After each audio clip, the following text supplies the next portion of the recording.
exam 1st through 4th period, and then you still have 5th, 6th, and 7th period that you have to go to. Like, I think that, like, imagine how you thought of the SAT, right? Like, how exhausted you are with SAT, and then you just want to go home and sleep, only you take a 4-hour AP exam, and then you still have to go to 3 more classes. So we're going to have easy pre-calculus? No, because not everyone's going to be gone on the same day. Like, AP English day, a few kids are going to be gone, right? Like, At Plainfield, they all bring sleeping bags and sleep in the courtyard after their AP exams. I think we should go do that, but we don't have a courtyard. we have a football field. We have a grass patch that Andrew Or if you can outrun. The last, I'm just saying it. The last day of this is solving equations, basically, or finding the roots of complex numbers. Is there a way to do this without this formula? Yes, but you have to factor in kind of ugly also. This is kind of an ugly formula, but it's just a formula, and if you get the process of it, you can kind of recognize a pattern, and you don't have to do all the work every time, but it's just, this isn't the monster yet. So if u is a complex number, a plus bi, and you want to find the nth root of it. So I wrote this is like what we did yesterday, like de Moivre's theorem, we took it to the nth power. What if I wanted to find like the square roots of a complex number, or the cube roots, or the 5th roots of a complex number? That means I would have to take like the 5th root of that, right? Like that would become u to the 5th, and I want to take the 5th roots of it. That's what we're talking about here. So here we go. This is the big formula. I'll let you write this down first. The nth roots of a complex number. And again, notice we're talking about complex numbers, but you're going to have to do trig form of the complex number. So it says if n is a positive integer, you have a complex number, r cosine theta plus I sine of theta, then it will have exactly n distinct nth roots given by this very ugly formula. I'm going to show you the formula. We'll talk about it. Try not to cry too much.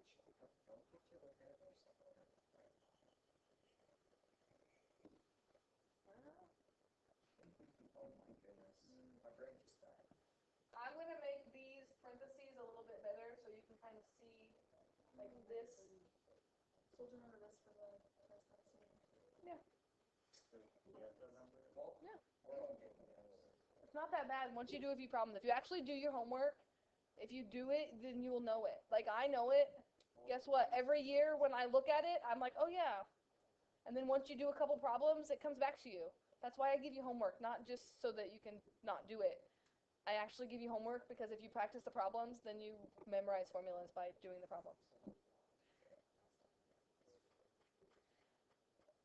So r and theta are still the same r and theta that they've always been.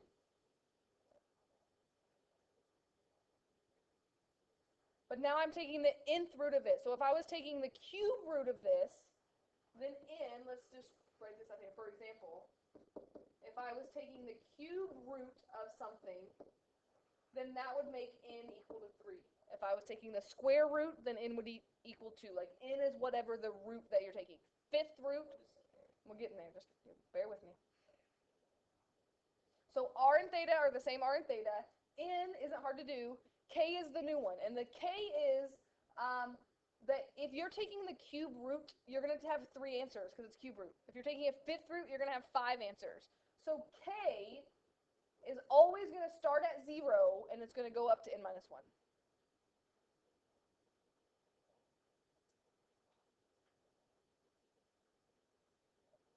And if you just remember that K starts at 0, you don't have to stress too much about the n minus 1.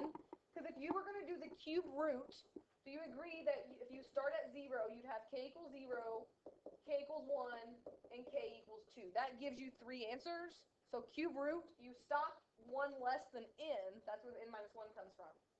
But you have to do k equals 0, k equals 1, k equals 2, which means hooray! For cube root, you get to do this formula 3 times. If I asked you to find the 5th root of a number, you get to do this formula.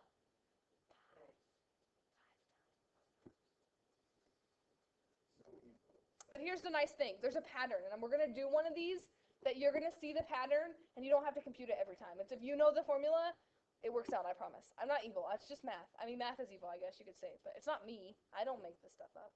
I just teach it. I'm just teaching you. Okay, you ready to do one? Okay. So when I was on maternity leave last year, they were begging me to give them this formula on the test. I don't think so. I said, I've never in my life given this formula, and I don't think I should do it this year. And they said, but Mr. Pruitt doesn't even know it. And I said, Mr. Pruitt's not taking the test. I know it. You should do it.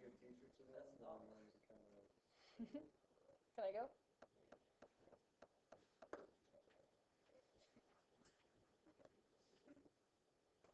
We're going to start with one that's already in trig form, because that's going to be easier. It says find the indicated roots of the complex number, give standard and trig form.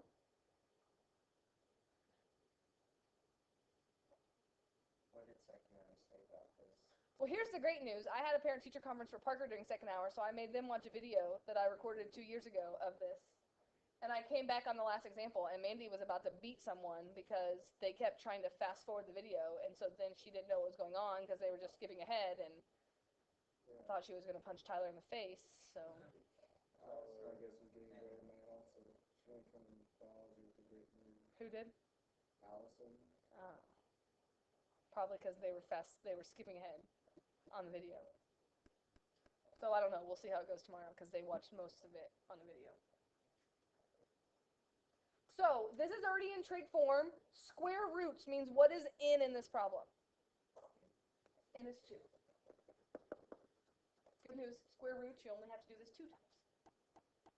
So I'm going to rewrite the formula here just because, one, I think it's helpful to rewrite the formula. Because square root, think about square root is like 2, right? Cube root would be 3. With me on that? Like if you do a square root, isn't that like a little 2 out there? Yeah. Cube root, n would be 3. Fourth root, n would be 4.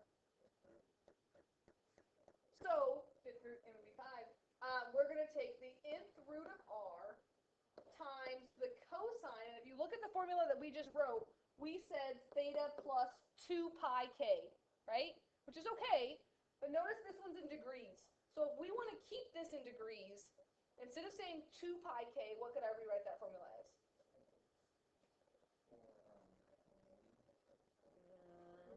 360, right? Instead of writing plus 2 pi k, if I was in degrees, do you agree that that's the same as saying 360k? If you don't want to think about that, could we just change this to radians? We could just change this to radians, which is pi thirds, and then we could do 2 pi k. But I just want to show you that you can work with degrees and still use the same formula. You're just going to add 360k, all divided by n, plus I sine blah, blah, blah. I'm not going to fit it on there, but it's the same thing. The same angle over there. So I'm going to do this starting with k equals 0, and I'm going to do this twice. Why twice? Because there's square roots. I should get 2 answers. So if I do k equals 0, I'm going to show a lot of work on this problem just because I want you to see where it's coming from. You don't have to show all this work every time you do one of these.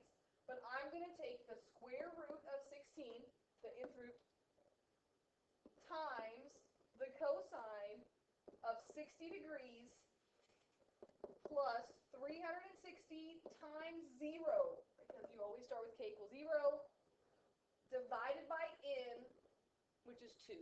And honestly, if you're going to show the work, you don't even have to write it twice because the second angle is always going to be the same as the first angle. So like if you just want to write plus I sine and then go underneath it and write it all later after you work it out, I'm going to write this one just so you can see it, but it's always going to be the same thing. So it's already a big problem, so don't make yourself have more work to do than you need to do. All I've done is plug in 0 for k, 2 for n. And what works out really nice, what is the square root of 16? 4? Make sure you follow your order of operations on here. We multiply before we add. So do you agree when k is 0, the top of this fraction is always just going to be what you started with? Because this is just going to be 0 plus 60 is 60. 60 divided by 2 is I'm really going to get cosine of 30 there. Plus I sine of 30. standard form and trig form. This is trig form. How do I get standard form from that? Find what the cosine. Yeah, we just work it out. So I'm just going to say equals 4. And what is the cosine of 30 degrees? Radical 3 over 2, is that right? And the sine of 30 degrees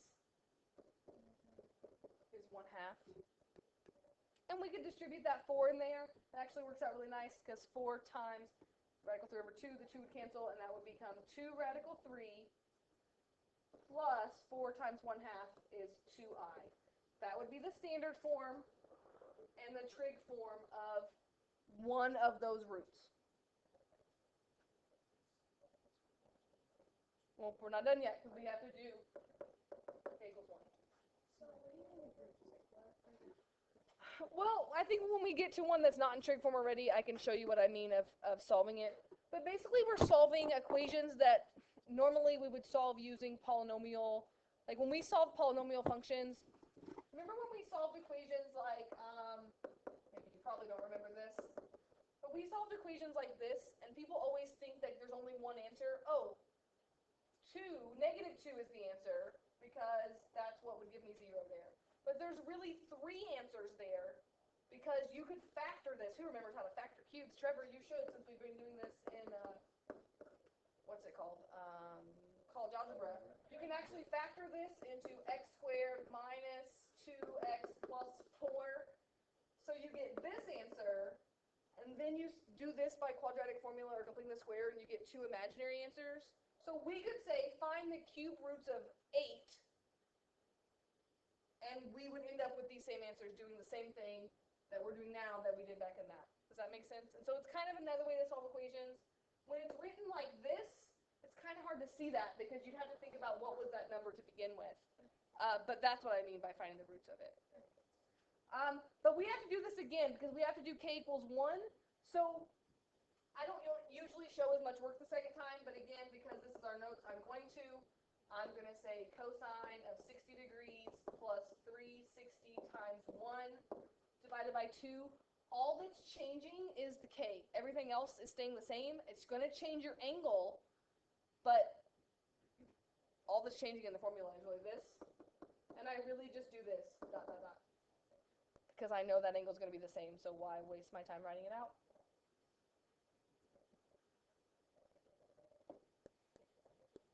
And I'm going to get 4 again. Sometimes people say, oh, it's the same angle because you're just adding 360 or you're just adding 2 pi. But it's not the same angle because you're dividing at the end of that.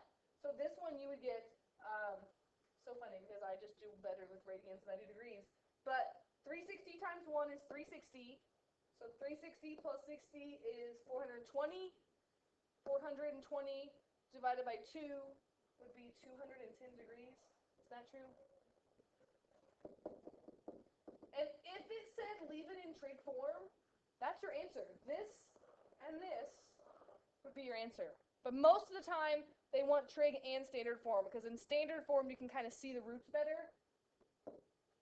So again, how do you get standard form? You just find the value of that. And if I let you use a calculator, which I'm probably going to let you use a calculator, probably 99.99% chance you get a calculator on your test, the whole test, you can just type that in your calculator in degree mode. You don't have to think about it. But you should be able to think about it that 210 degrees would be right here, I think. Which I believe is the same as 30 degrees, only now we're negative. So that's going to be 4 times negative radical 3 over 2 minus 1/2 I. So we get negative 2 radical 3 minus 2i. And if you think about what I talked about solving equations, when you solve a square root equation, what's wrong? When you solve a square root equation, normally you get, did I do that right? Are my negatives wrong? No, you're right. I was just gonna ask if there's just two opposites. If it's a square root, normally when you solve a square root equation, one's positive and one's negative, right? Like you get plus or minus the square root of 3, or plus or minus, right? Like it usually works out like that. You want to make sure you did the first one right if you're just going to assume the second one. But yeah, I'm okay with that. Does that work on all? No, but there are shortcuts too. Okay? So let's do a long one. Oh, not that. That's 20 degree. Let's do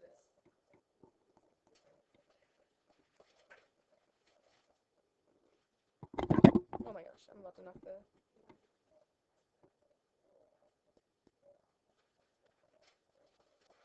There's a couple ways to do this problem. I want to try to give you the shortest way possible because these are long problems already.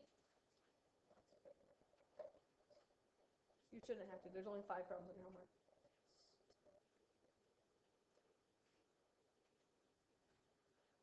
But one way you could do this is you could distribute that 8 in there and use A and B and find R, and that works also.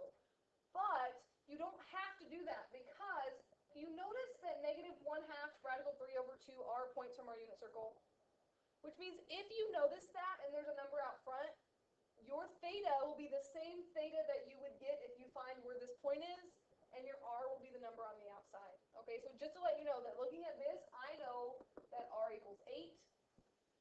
And then I think about where would that point be? Where would negative 1/2 radical 3 over 2, that would be at 2/3. If you distribute that in, and then you solve for R, you're still going to get 8 for R, and you're still going to get theta as the same thing. But the idea is if you recognize, oh, that's for my unit circle, it's just like them putting R out front. And so theta is 2/3. So again, going back to what we did last Friday, day 1 of this, you've got to be able to take a complex number and put it in trig form, because you can't do any of these formulas I've given you since then without being able to do that. So I can say that this is saying 8 times cosine of 2/3 plus I sine of 2/3. And now I want the cube roots of this. So Sam, what is n if I'm doing cube roots? When we did square roots, look, that's what I asked you because you had a question last time.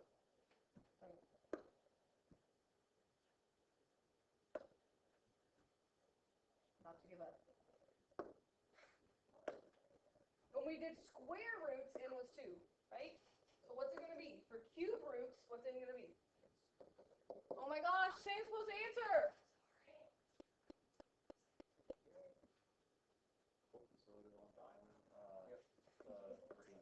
N is whatever root you're taking. Do you agree that cube would be 3? Does that make sense of where I'm getting that?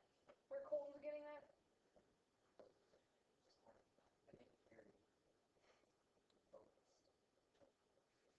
So n is 3. You're going to have to do this 3 times. You're going to have to do this for k equals 0, k equals 1, k equals 2. The same formula every time. Taking the cube root of the angle plus 2 pi times k divided by that. So you could write these all out at once. Like we could take the cube root of 8 times cosine of 2 pi thirds plus 2 pi times 0 all divided by 3, because n is 3. Plus, is it okay if I just do plus dot dot dot to figure my angle out, or you want me to write it all out? Yes. Are we able to Do you mean like yeah, because this is just like my work step. You don't want to do your 3 dots in your answer, but yes, you can just put dot dot dot.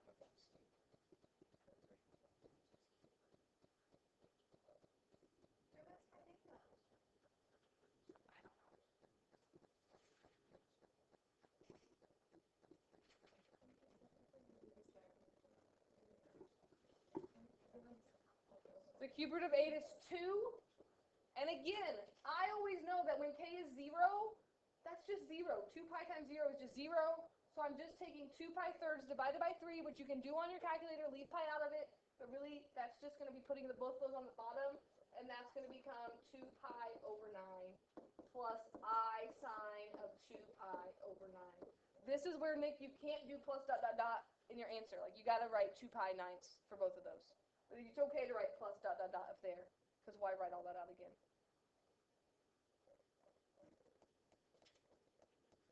I'm going to do all 3, and then we'll go back to the standard form. But do you know what the cosine of 2 pi ninths is?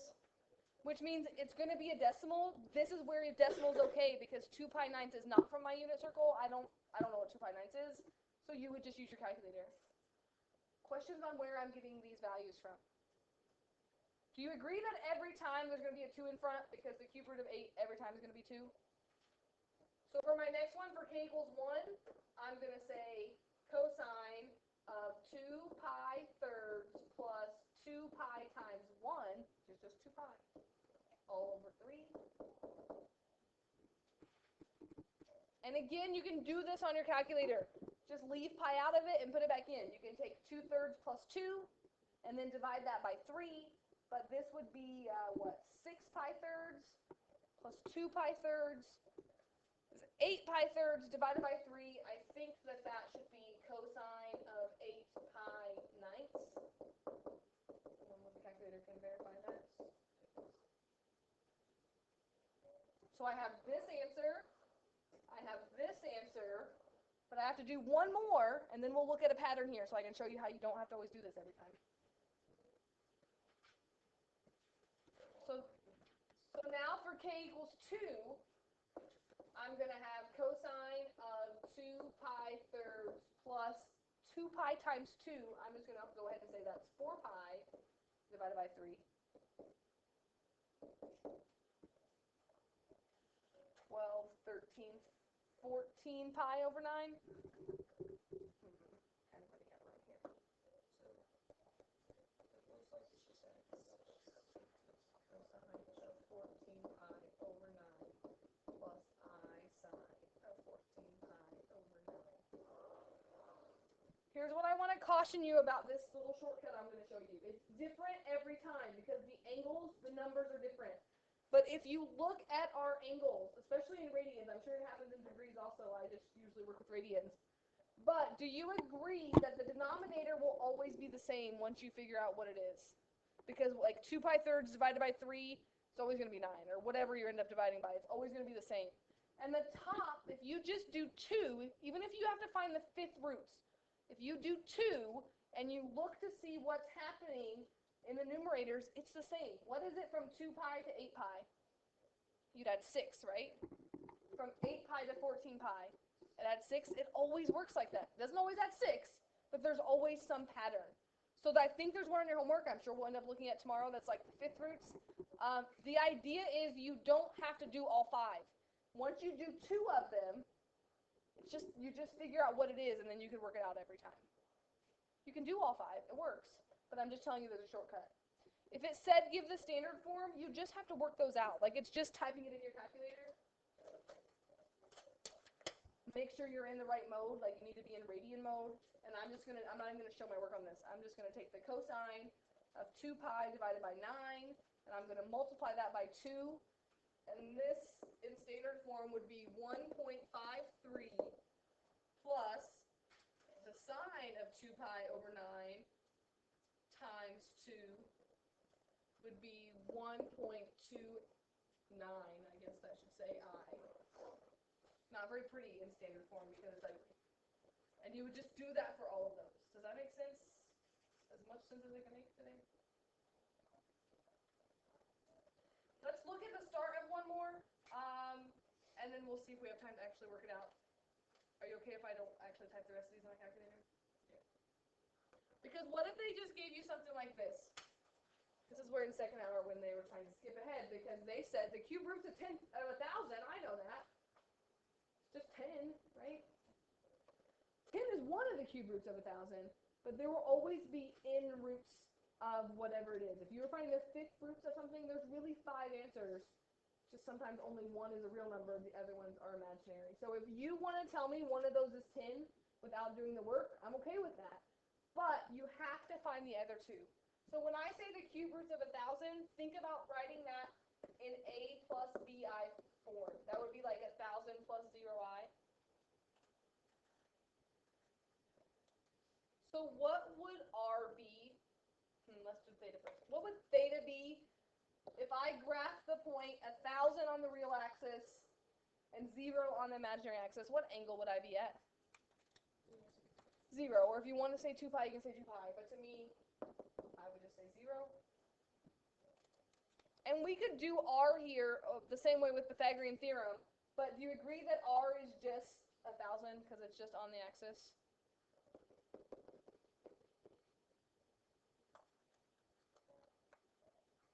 So we can set this up just like the last one. We can say that this is 1,000 times the cosine of 0 plus I sine of Sam, what is in this problem? Because it's cube root, right? And this is where, if you do the first one, like this is where you might say, seriously, I don't need to do the first one because I know it's going to be 10. And I'm okay with that, because you don't need to waste the time doing it. But if you plug 0 in here, you will get 10, because you'll get the cube root of 1,000 times cosine of 0 plus 2 pi times 0 all over 3. And you are just going to get 10 times the cosine of 0 plus I sine of 0, which is just 10. And I'm okay with that if you don't show that work. But there are two other answers. If I asked you to solve an equation of like x cubed equals 1,000, there are two other answers. There's two imaginary answers. And the only way to get them is either by factoring like I was showing you before, or by plugging in k equals 1 and k equals 2 and working that out. So I'm going to plug k equals 1 in, and then we're probably going to run out of time. But it's just, I mean, it's a formula. It's just plugging it in. That's why I'm not a big fan of statistics class. Some people like statistics, but it was my least favorite math class because it's just a bunch of formulas. And to me, it's not my kind of fun math here. But for k equals 1, I would get 10 times cosine of 0 plus 2 pi times 1 all over 3, which would just be 2 pi thirds, which again, that counts as an answer there. That's a trig answer.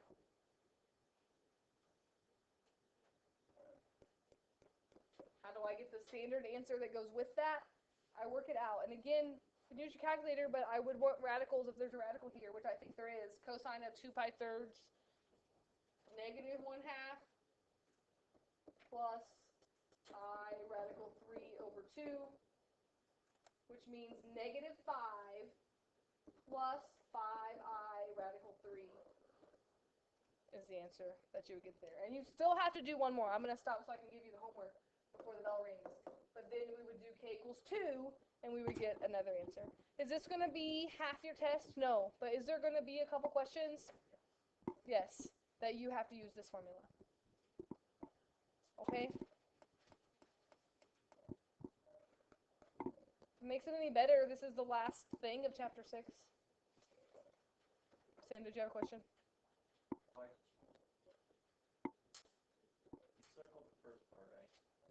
This? Well, because the directions said write in trig and standard form. You see what I'm saying? So this is the trig form, this is the standard form of the same answer. Well, you know, you have to do trig form anyway, so standard form is usually what they want. 39 and 44 say find the cube roots, so very similar to what we did. 46 and 49, a little bit meaner there. But I want you to see the pattern. Like, the idea is that you see the pattern that's going here. We'll talk about this tomorrow. We'll see what questions we have. I have a worksheet over 6.5 and 6.6, which 6.5 seems like so long ago, but that was polar equations, like the Rose curves, the cardioids, the limesons, and then 6.6 is all this complex number stuff. And then the only other, what else did we do? We did parametric equations, and then we did polar coordinates, and that's like the 4 topics that are on our test. So, I don't know. Yes. What is our review gonna be like? Are we gonna get it one day? Yeah, Can you record Friday? Because I'm not here. I can try to remember to record Friday. Yes. Can I like make you a note? You can, but yes. So I'm going to give you a review on Thursday, and it's going to be due on Friday so that I can check it and we can go over questions that people have. Because I know this stuff, I mean, this stuff is, it's a lot of just weird stuff mixed together.